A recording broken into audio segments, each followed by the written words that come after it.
4th, 1956, a day that would change the world forever. Thomas Jeffrey McCusker was born. Thomas Jeffrey, who would later become known simply as Jeff. To help avoid confusion with Thomas Jefferson, who was born that same year, but in another century, and 13 years earlier.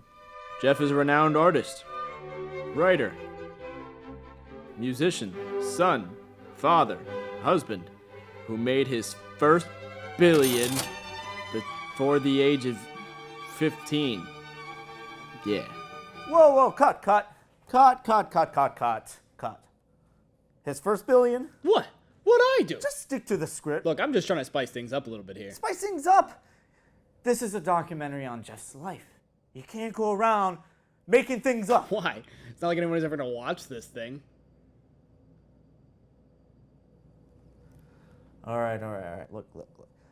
We'll stick to the facts, and we'll spice things up just a little bit. All right? All right. Let's roll again. In the beginning, God created Jeff.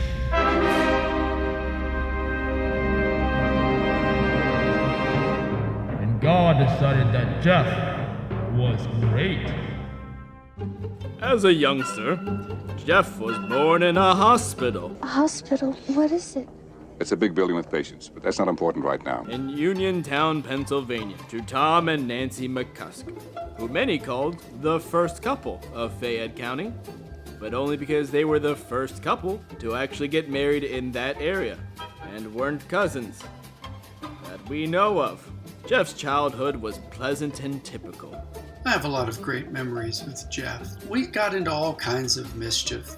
Rock fights. This is what my big brother led me into. I did take a blow to the head. His blood was gushing out as Jeff runs over. His first words to me were, "Tell Mom these were dirt clods." That was really as much as his concern extended to me in that time of need. I was scarred for a very long time. I had to have several stitches to close the wound. And back to this day, I still have it, if you'll look.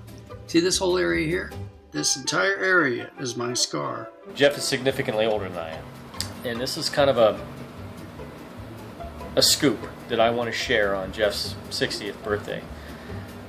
You guys probably don't know, in fact many don't, that Jeff was in fact adopted. By the age of 8, Jeff had mastered the trumpet, guitar, revving engines, making sweet tea, and being a badass. By the age of 10, Jeff had become the youngest lieutenant in the Navy, navigating a fleet of PT boats in WW2. Cut to photo of John F. Kennedy on the PT 109. But I don't read that? But are you sure? It's written down. But it was at the tender age of 17 that Jeff's life took a decisive turn, allowing him to become the greatest baseball player the world would ever know.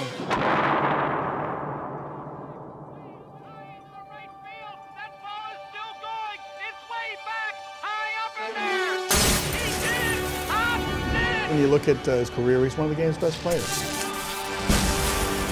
The ball jumped off his bat, shot up towards the sky. Somebody had video of it. I'm sure somebody had video of this because it was incredible.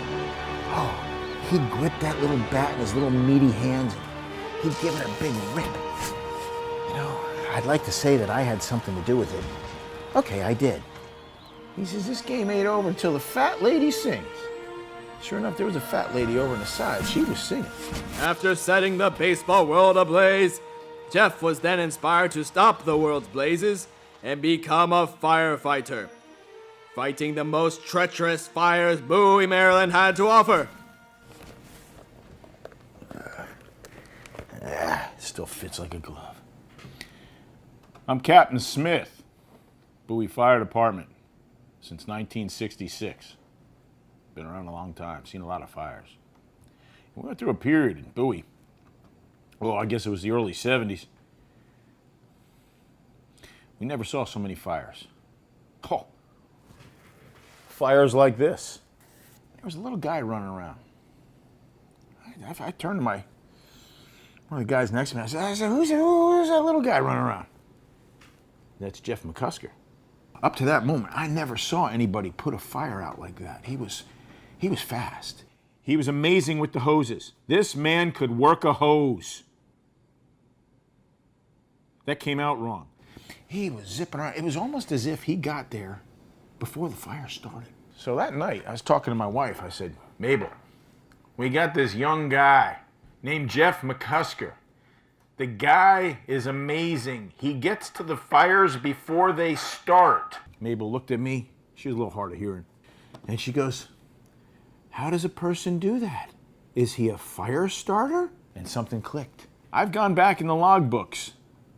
We've had 77% more fires. All kinds of fires. When McCusker was working. Coincidence? I don't think so. You have a good day. Hey, get away from that truck. Jeff then decided to take a step down from the firefighting world in order to give back to America's future. The children. After years of intense training, Jeff had finally become a school bus driver. Legendary, yes. But he was the fastest, most efficient bus driver in the whole freaking state. And the kids would get on the bus. School would get out. These kids would get on the friggin' bus. Whoa, she's gone. Vaporized like friggin' mercury.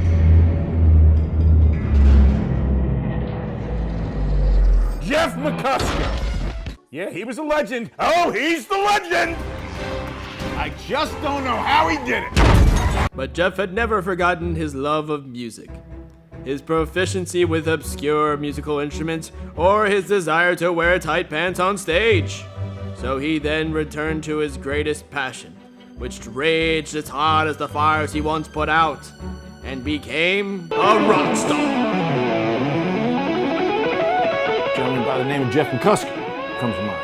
Comes to the forefront of my mind. Just zipping through these things. Strings are just burning up. You could see the heat coming off of this thing. His fingers were a blur of people. I know because I saw him play. He was a beast. That's how I got this right here. Jeff founded and toured the now legendary rock and roll band, the Continentals. And Jeff was also thrilled to drive the tour bus.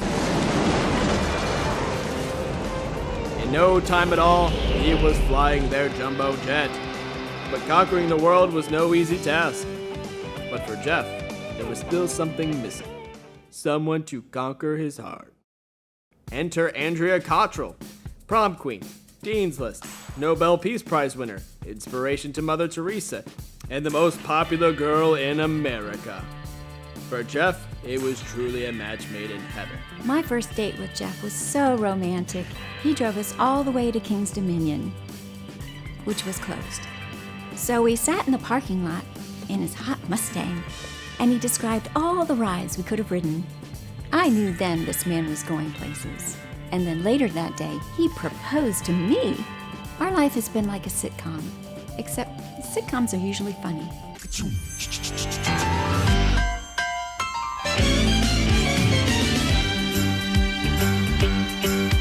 It's a rare condition this day and age to read any good news on the newspaper page.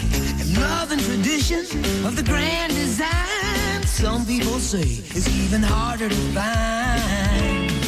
Well, then there must be some magic clue inside these gentle walls. 'Cause all I see is a tower of dreams, real love bursting out of every scene. Days go by. It's the bigger love of the family.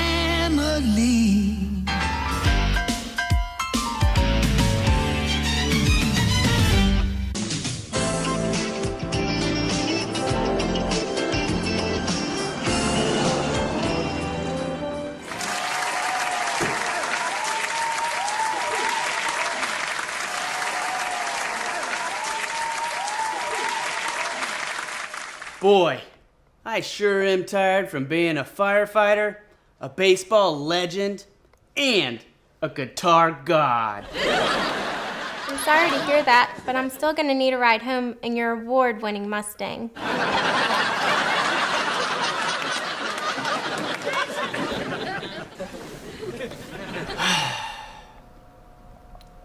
Maybe we should just get married so I don't have to drive you home anymore. Well, if you're asking, I'm saying yes. Aww. Then I guess I'm asking.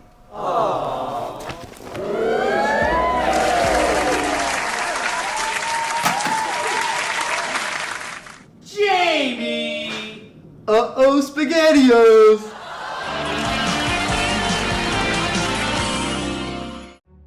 So I introduced Jeff to my family, and instantly they loved him. That shithead, I can't believe my daughter married him not once, but twice. First thing I did when I met Jeff was conduct a thorough background investigation. The things I found were truly disturbing. The first time I met Jeff, I asked him what his SAT scores were. He didn't know what that meant. Jeff is the only son-in-law I have. Shane was not available for comment, but he probably had good things to say. After having the most glorious, elegant, expensive, and luxurious wedding money could buy, Jeff and Andy would go on to have 2 beautiful baby girls. And I think they had a couple of boys too. Jeff now had it all. Money, fame, a beautiful wife, decent enough kids, and all the sweet tea his heart desired. Jeff decided it was time to share his happiness with the world by becoming the greatest television producer that's ever existed ever. Jeff produced some of America's most popular primetime television shows: The 700 Club, Big Brother Jake, Sex and the City, and The Legend of Zorro. Foregoing the necessary fame and lifestyle needed to maintain a life in Hollywood, Jeff turned his creativity and writing skills to other, more worthy endeavors. He ventured to help the needy, the less fortunate, specifically politicians. Few people realize that some of the most moving and influential speeches ever spoken came from Jeff's pen. Color of their skin, but by the content of their character. I have a dream. I did not have sexual relations with that woman. Sono semplicemente un pellegrino. I'm Tony Hayward. BP has taken full responsibility for cleaning up the spill in the Gulf. Sorry. Such an exhausting life has left Jeff, well, exhausted. So he now lives a quiet life in Chesapeake, Virginia, where he enjoys regular physical therapy, drinking Orange Crushes, being a pap, playing his guitar, and watching the Hallmark Channel. Jeff, for your 60th birthday, we put together 60 seconds of things you love and people who love you, and a mother who loves you beyond all else and who is younger than you, 59 years. From the Dion's to you, happy 60th birthday! Happy birthday to you and many more. I can't believe you're turning 60. Happy 60th birthday, Jeff. I'm thinking about you. Every time I step on stage at church, I miss you. Hey, Jeff, have a happy birthday. Congrats on 60. Can you say something? Say happy birthday. No. Okay. Happy birthday, Jeff. Happy birthday. Congratulations on making it to 60. Happy birthday, Papa. Happy birthday, Pops. Thanks for putting up with me over the years. There are some advantages to being older, you know, but if you give me about a half a day, I might think of one. Happy birthday to you. Happy 60th birthday, Cousin Fuff. Go Pens. I wanted to wish you a very happy birthday. I love you very much. I wish you a happy birthday. Congratulations on making it to 60. Absolutely one of the best big brothers somebody like me could have asked for. Happy birthday, brother. Enjoy. So can you believe it? I'm 61, you're 60, and we have little grandchildren running around, and we are happy. Old Jeff is turning 60? Wow, that seemed to come so fast. We wish for him a lengthy run with memories that will last. Happy birthday, Jeff. Happy birthday, babe. I love you. I'm so glad that I get to see you turn 60 before me. Just kidding. But I love you, and hope you have a wonderful birthday, and hope this is a fantastic surprise for you. And I'm glad to be your wife. Love you.